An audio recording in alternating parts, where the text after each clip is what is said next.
গত বছর জুলাই আগস্টে ছাত্র জনতার গণ অভ্যুত্থানে শেখ হাসিনা সরকারের পতনের পর কতিপয় কুচক্রী মহলের তৎপরতায় সার্বিক আইন শৃঙ্খলা পরিস্থিতির ব্যাপক অবনতি হয়।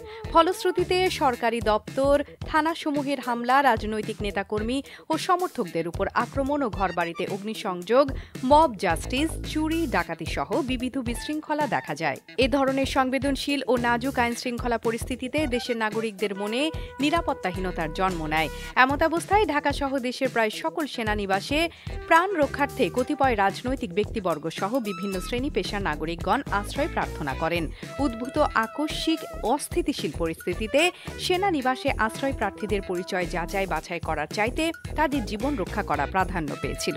এ প্রেক্ষিতে ২৪ জন রাজনৈতিক ব্যক্তিত্ব, ৫ জন বিচারক, ১৯ জন অসামরিক প্রশাসনের কর্মকর্তা, ৫১৫ জন পুলিশ কর্মকর্তা ও সদস্য, বিভিন্ন পাবলিক বিশ্ববিদ্যালয়ের কর্মকর্তা সহ বিবিধ ১২ জন ও ৫১ জন পরিবার পরিজন, স্ত্রী ও শিশু সহ সর্বমোট ৬২৬ জনকে বিভিন্ন সেনানিবাসে আশ্রয় প্রদান করা হয়েছিল। বৃহস্পতিবার ২২ মে রাতে নিজেদের ভেরিফাইড ফেসবুক পেজে বাংলাদেশ সেনাবাহিনীর পক্ষ থেকে এ তালিকা প্রকাশ করা হয়। সেনাবাহিনীর পক্ষ থেকে জানানো হয়েছে, সে সময় শুধুমাত্র মানবিক কারণে এবং আইন বহির্ভূত হত্যাকাণ্ড থেকে আশ্রয় প্রার্থীদের জীবন বাঁচানোর উদ্দেশ্যে তাদের আশ্রয় দেওয়া হয়েছিল। পরিস্থিতি স্বাভাবিক হওয়ার পর বেশিরভাগ আশ্রয় প্রার্থী ১ থেকে ২ দিনের মধ্যে সেনানিবাস ত্যাগ করেন। এর মধ্যে ৫ জনকে তাদের বিরুদ্ধে থাকা অভিযোগের ভিত্তিতে যথাযথ আইনি প্রক্রিয়া অনুসরণ করে আইন শৃঙ্খলা রক্ষাকারী বাহিনীর হাতে হস্তান্তর করা হয়। এছাড়া গত ১৮ আগস্ট আইএসপিআর কর্তৃক প্রকাশিত সংবাদ বিজ্ঞপ্তির মাধ্যমে সেনাবাহিনী এ বিষয়ে বিস্তারিত তথ্য প্রকাশ করে এবং ১৯৩ জনের একটি তালিকা স্বরাষ্ট্র মন্ত্রণালয়ে প্রেরণ করে, যার মধ্যে ৪৩২ জন সাধারণ পুলিশ সদস্য ও ১ জন এনএসআই সদস্য বাদে ১৯৩ জনের নাম উল্লেখ করা হয়।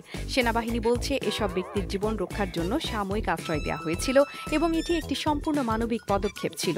এদিকে কিছু স্বার্থান্বেষী মহল বিভ্রান্তিকর তথ্য ছড়িয়ে সেনাবাহিনীর ভাবমূর্তি ক্ষুণ্ণ করার চেষ্টা চালাচ্ছে। এসব পরিস্থিতির উদ্দেশ্য হল জনগণের মধ্যে বিভ্রান্তি সৃষ্টি করা এবং সেনাবাহিনীর প্রতি আস্থাহীনতা তৈরি করা। সেনাবাহিনী এই ধরনের অপপ্রচারে ক্ষুব্ধ এবং জনগণকে সতর্ক থাকার আহ্বান জানাচ্ছে। মুক্তি টিভি নিউজ ডেস্ক। আপনারা দেখছেন আমেরিকা থেকে সম্প্রচারিত মুক্তি টিভি।